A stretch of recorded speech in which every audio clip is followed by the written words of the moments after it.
prezados amigos, no mês de outubro é mês de Kardec. E no GEAC TV nós trazemos com muito carinho Kardec hoje e sempre. E para abrir as nossas reflexões, a belíssima música de Mônica Mendonça, Kardec, Obrigado, na interpretação do Grupo Bem.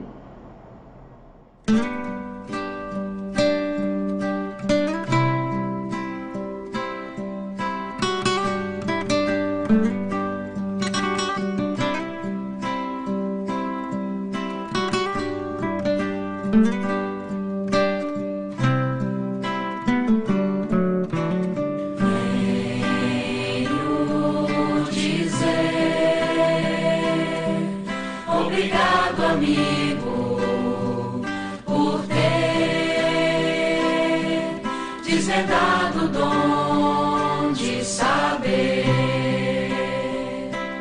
de onde vim, porque estou aqui, para onde vou, como ser feliz, como encontrar Jesus.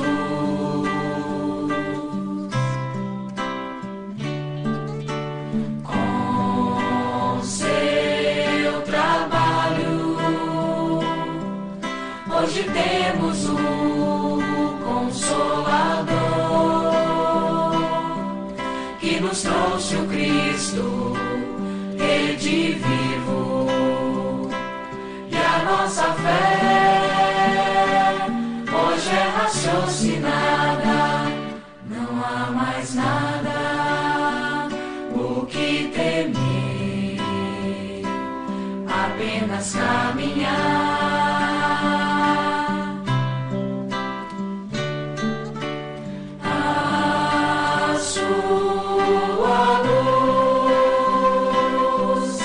Brilhar na terra, porque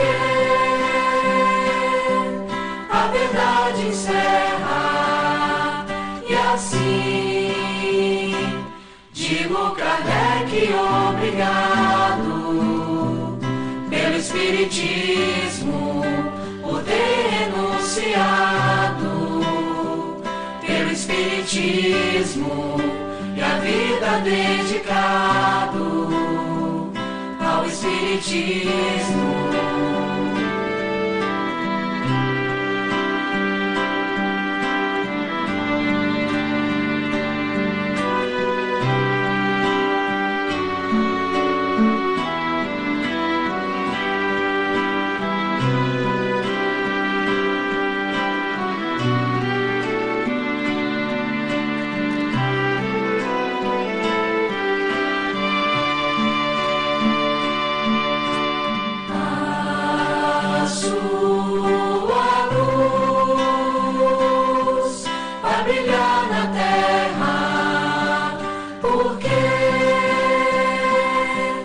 A verdade encerra, e assim digo Kardec, obrigado pelo Espiritismo, por ter renunciado, pelo Espiritismo e a vida dedicado ao Espiritismo. Ao Espiritismo.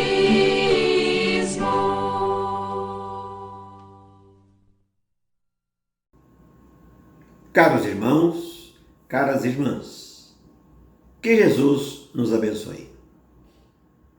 O tema de hoje é Kardec, hoje e sempre. No último dia 3 de outubro, próximo passado, foi comemorado o 214º aniversário de Hippolyte Léon Denis Rivail, conhecido por nós espíritas como Allan Kardec. Foi ele que organizou a doutrina espírita, isto é, fez a codificação da doutrina espírita. Codificar significa reunir numa só obra textos, documentos, extratos, oriundos de diversas fontes. Significa também compilar. Foi o que fez Kardec.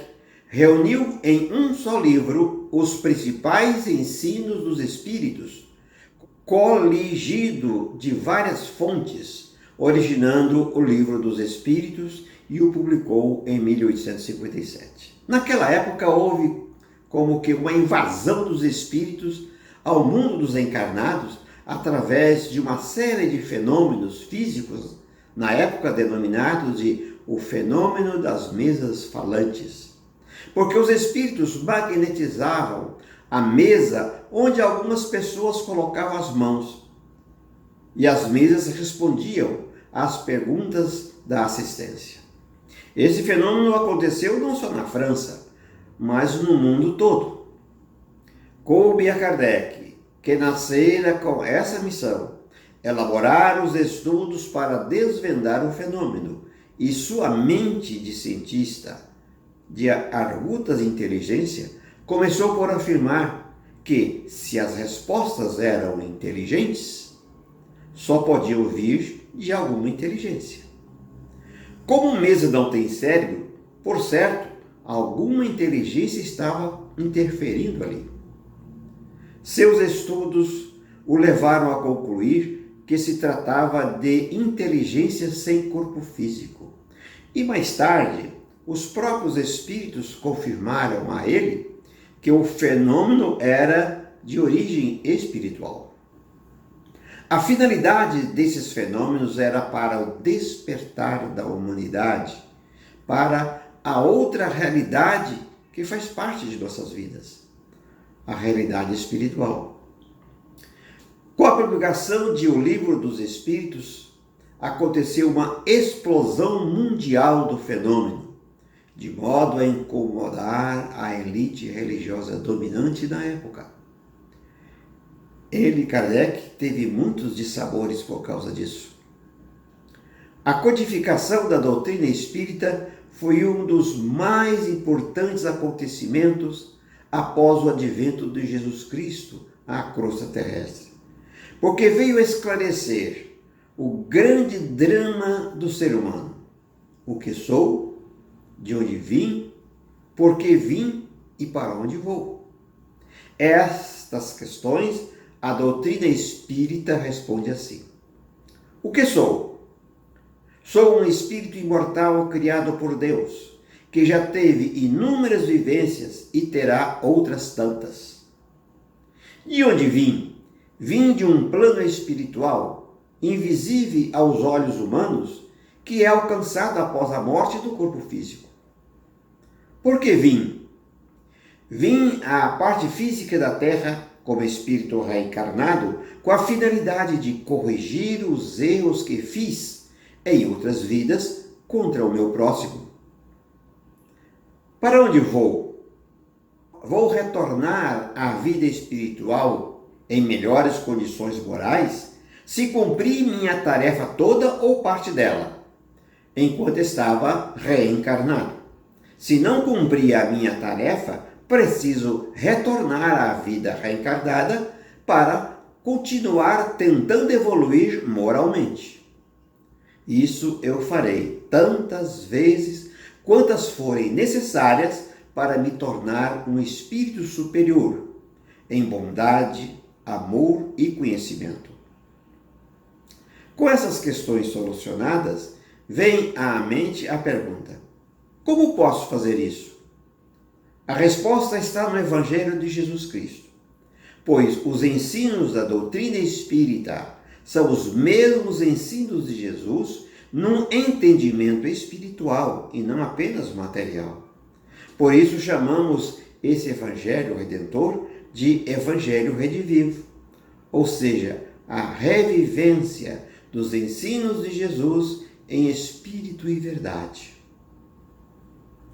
Compulsando o Evangelho de João, podemos dizer com toda a certeza que a doutrina espírita é o consolador prometido por Jesus. Isso está em João, capítulo 14, versículo 16. O ensino dos Espíritos, da obra codificada por Kardec, nos faz refletir que nossa história realmente começa com Moisés, numa primeira revelação, com o decálogo divino aurido no Monte Sinai, materializado nos 10 mandamentos. A segunda revelação veio com Jesus Cristo, quando afirmou aos discípulos que a grande tarefa da humanidade era a vivência em paz com o amor e o perdão, estabelecido entre todos, modificando o olho por olho, dente por dente, aprendido antigamente. A terceira revelação foi trazida pela doutrina espírita, declarando que o Evangelho redivivo é a ferramenta indispensável à nossa evolução, quando ela proclama os princípios básicos da doutrina espírita. Crença em Deus, crença na imortalidade da alma, crença na comunicabilidade entre os ditos mortos, os desencarnados, com os vivos, os encarnados. Crença na pluralidade das existências, a reencarnação. Crença na pluralidade dos mundos habitados. Com esses princípios básicos, seremos guiados através de nossos inúmeros nascer, viver, morrer e renascer. Renascer ainda e progredir sempre, tal é a lei.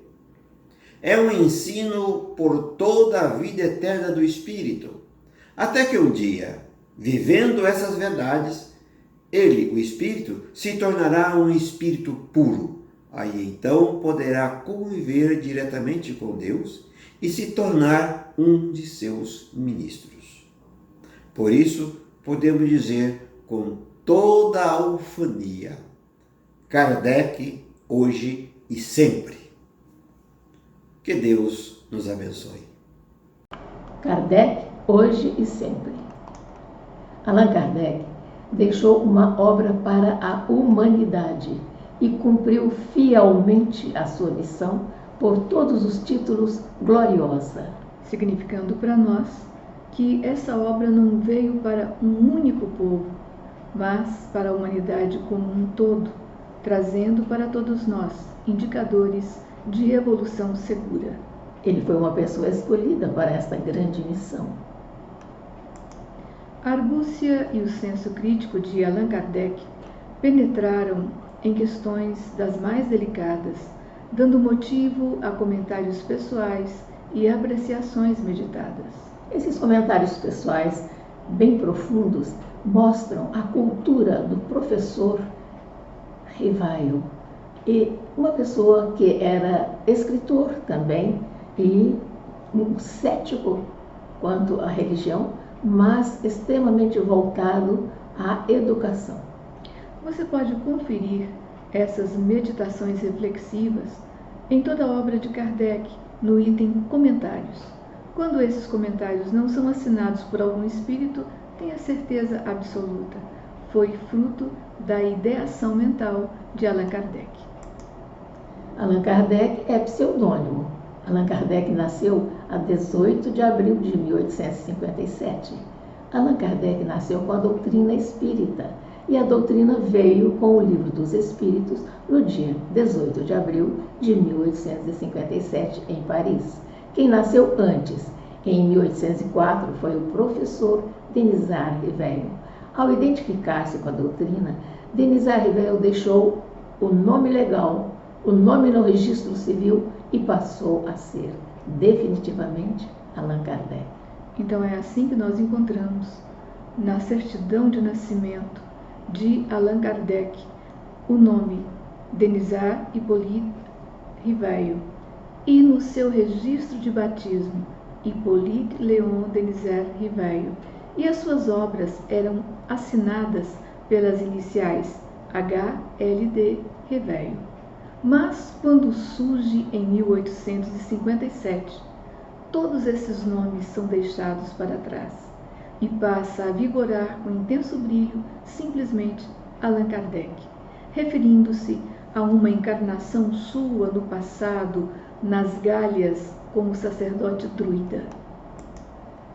Rivail foi aluno de Pestalozzi. A cidade de Verdun, na Suíça, funcionou o Instituto Pestalozzi entre 1805 e 1825. Kardec, aos 10 anos, ele demonstrou a sua inclinação para o estudo para a educação e para a filosofia. A sua mãe transferiu-se para a Suíça para que ele pudesse ser aluno de Pestalozzi, começando esta iniciação com este grande pedagogo aos 10 anos de idade. Ele sempre foi uma pessoa extremamente avançada para a sua idade, sua época. Tanto é que sempre lecionava para aqueles alunos que tinham mais dificuldade que ele. E quando Pestalozzi tinha que viajar para estabelecer institutos Pestalozzi em outros países, ele substituía o mestre.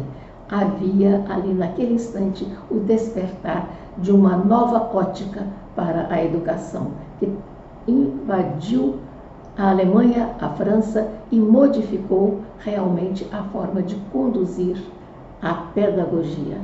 O grande diferencial do trabalho educativo de Pestalozzi residia na eclosão do ser interior. Trabalhava-se o sentimento, trabalhava-se a compreensão antes que a memorização dos conteúdos. E ele pedia que os alunos observassem, percebessem não só com os olhos, mas com as mãos, que tivessem o cuidado de registrar as circunstâncias onde estavam inseridos e que refletissem sobre aquilo que estava sendo enfocado naquele momento de estudo. Kardec já tinha sólida cultura humana e filosófica. Escreveu vários livros, trabalhos de pedagogia, pois sempre viveu absorvido pelos problemas da educação.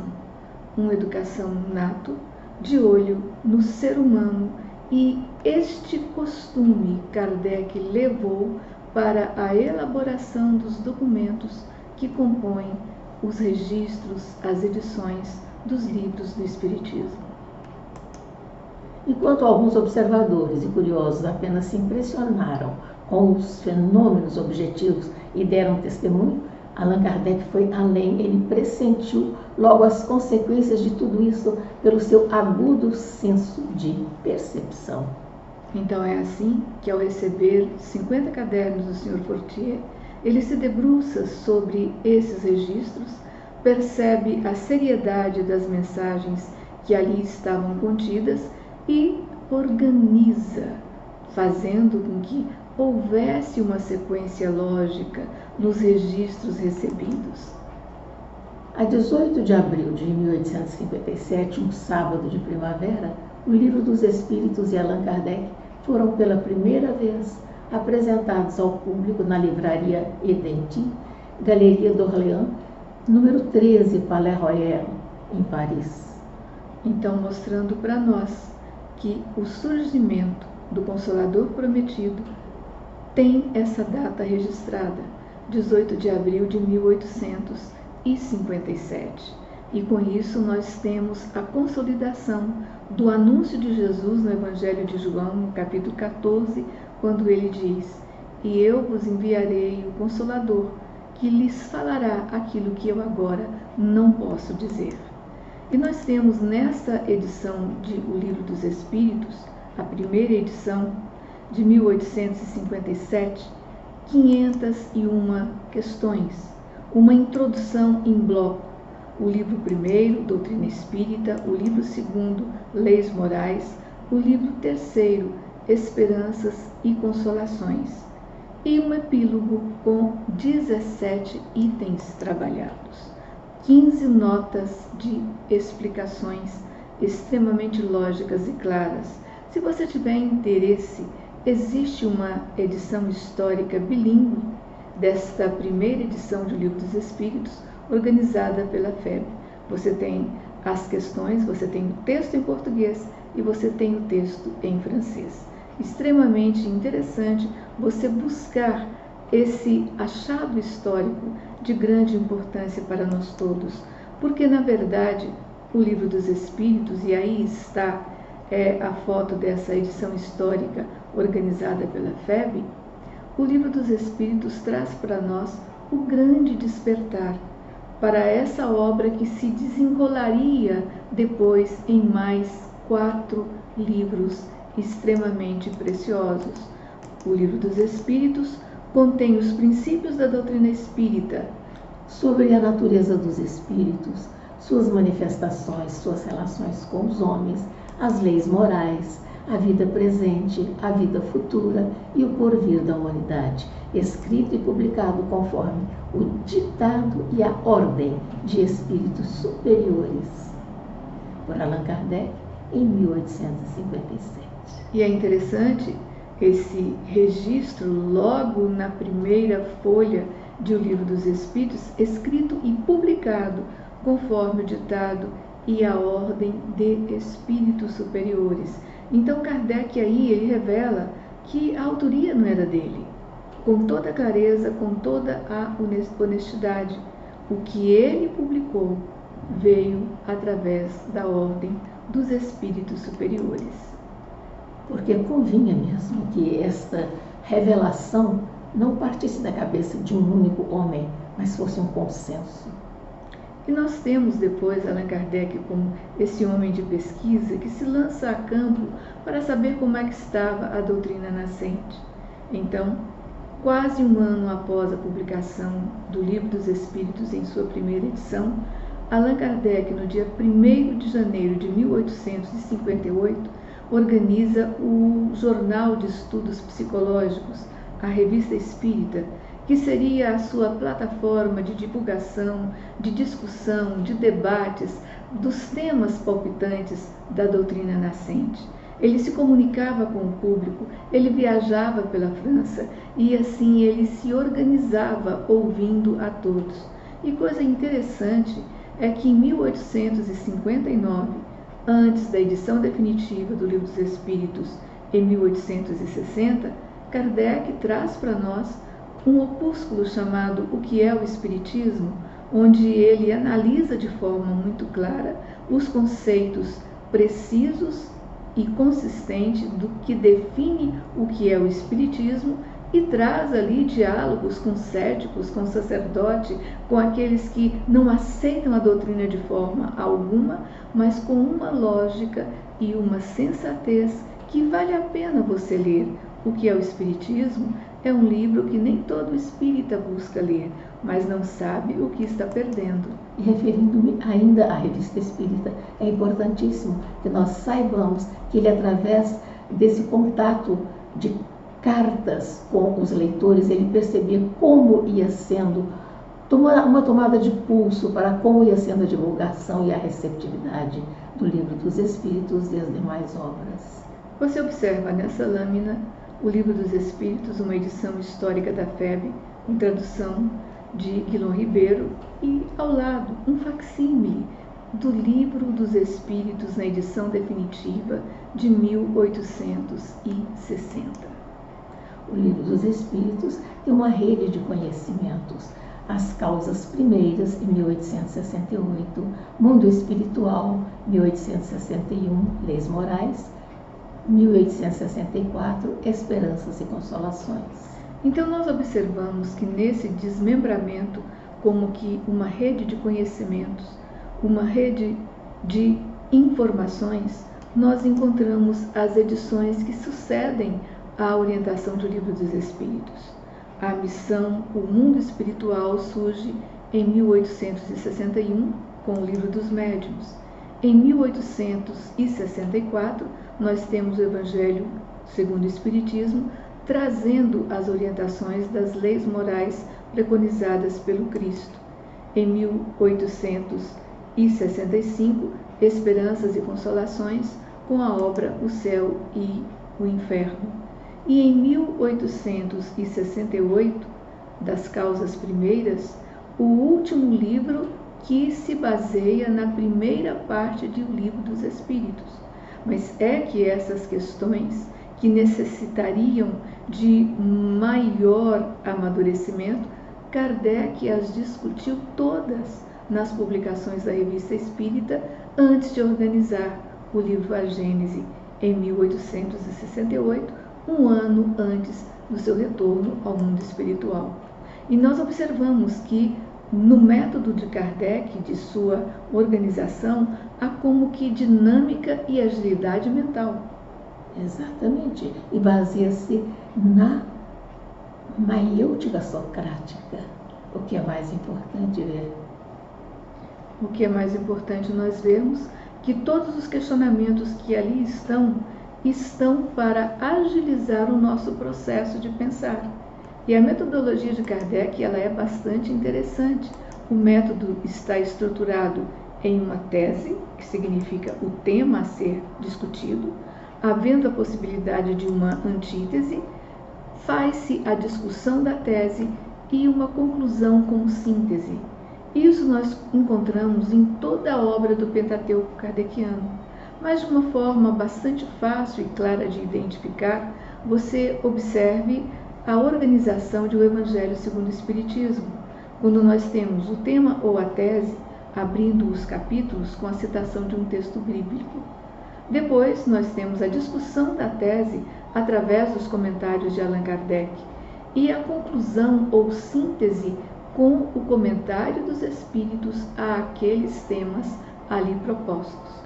Com algumas exceções, nós encontramos capítulos em O Evangelho segundo o Espiritismo, como o capítulo 20, Os Trabalhadores da Última Hora, onde nós encontramos apenas instruções dos Espíritos. Mas por quê? Porque é um tema que fala das orientações diretas daqueles que são os responsáveis pela doutrina espírita àqueles que são o foco desta observação e deste tema, os homens encarnados. Então, os espíritos orientam os espíritas, chamando-os para o compromisso com os trabalhadores da última hora, como trabalhadores da última hora. E outra curiosidade é que no capítulo 23, Estranha Moral, nós não encontramos as instruções dos Espíritos. Por quê? Porque é um tema, as nossas escolhas, as nossas buscas, para que essa estranha moral que você vai observar e seguir, elas dependem única e exatamente da disposição humana para interpretá-las. E como foi referido no capítulo 20, que os espíritas são os trabalhadores da última hora, é bom que nós façamos uma observação que nesta fase de transição, quando estamos na entrada da regeneração, nós espíritas poderemos ser considerados os trabalhadores da primeira hora. Sim, e notadamente, como que você considera isto? Entrando em um mundo de de regeneração, aqueles que eram os trabalhadores da última hora, como a Elzi também colocou, serão os trabalhadores do primeiro segundo, da primeira hora do mundo de regeneração. E aí basta atender lá a recomendação de Erasto no capítulo 20, né? Arregaçai as mangas, o arado está pronto. Então vamos seguir e arar cumprindo a nossa tarefa. Semear. Semear. E vamos observar essa referência da lâmina dizendo que Kardec sempre disse que era hábito dele observar, comparar e julgar. Esta é a regra que ele constantemente seguiu, mesmo quando educador, e deu continuidade na codificação. Exatamente, porque é através dessa observação meditada, comparada, que ele chegava às conclusões brilhantes que fez a organização da codificação do Espiritismo. Na figura histórica do codificador do Espiritismo, há um contingente apreciável de heranças espirituais. No Renascimento de 1804, vem com estrutura espiritual bem consolidada, através de outras existências. Então nós temos, nessa colocação, uma análise interessante. Se você duvida do mandato missionário de Allan Kardec, consulte o livro Cartas e Crônicas, a mensagem Kardec e Napoleão, onde em uma grandiosa reunião do plano espiritual comparecem luminares, pensadores do mundo todo, de todas as épocas, para referenciar, para abençoar, para louvar aquele que um ano depois, em 1804, estaria de novo retornado ao corpo espiritual na vestimenta que iríamos conhecer essa personalidade mais tarde como Allan Kardec. A organização da doutrina espírita tem diversos aspectos. Para codificá-la seria necessário um homem que reunisse qualidades indispensáveis, um homem de mentalidade emancipada. E essa é uma descrição especialíssima de Allan Kardec, que foi sempre um homem no seu tempo, à frente do seu tempo, tendo uma visão de futuro da humanidade que muitos de nós estamos longe de aquilatar. Foi um homem sociável, hábitos simples, integrado na sociedade, ajustado aos costumes de sua época e seu meio. Então era um homem que reunia os amigos na vila de Seguir, onde em chás, em bate-papos, discutia o que acontecia no meio àquela época, sempre com muito bom humor, que era uma característica de Kardec. Acompanhado de sua companheira, Amélie Goudet, que foi uma companheira excelente, maravilhosa, que trabalhou intensamente com ele nesta missão. E coisa interessante é que Amélie Gabrielle Goudet, era mais velha do que Kardec, quando 9 anos mais velha. Quando eles se casaram. E isso aí, para a época, já era um rompimento de padrões, mostrando exatamente essa personalidade emancipada, à frente do tempo, muito vinculada simplesmente ao seu conhecimento interior, à sua honestidade, a sua inteireza de caráter. Antes de se casar com Kardec, ela já havia escrito, publicado 3 livros, uma pessoa voltada com aquela sensibilidade às belas artes, à literatura, uma companheira à altura do nosso codificador. E que seguia todo o seu trabalho opinando, contemporizando, na verdade, dando-lhe o maior apoio e o maior respaldo. Para a sugestão de leitura, o livro Madame Kardec, de Adriano Calzoni.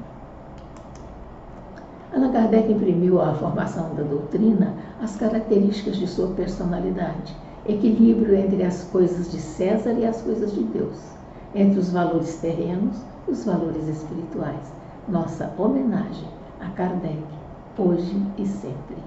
Este homem além do tempo, esse espírito de qualidades a toda prova, de uma evolução invulgar, que foi realmente escolhido para esta missão.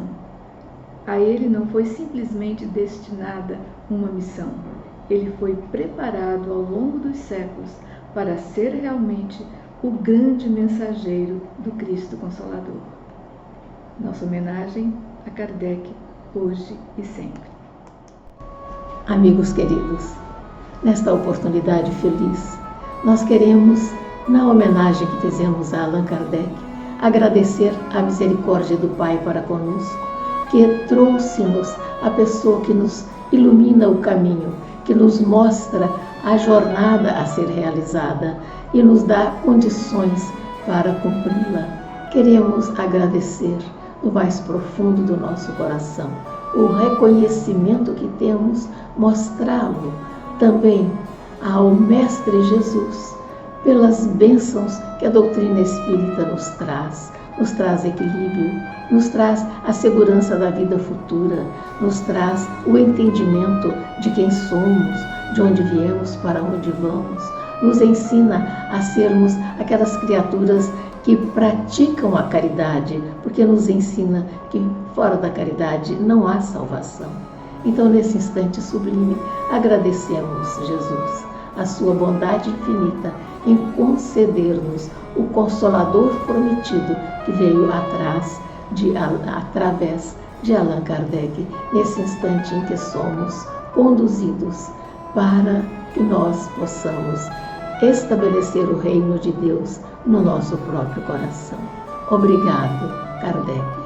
Deus o abençoe.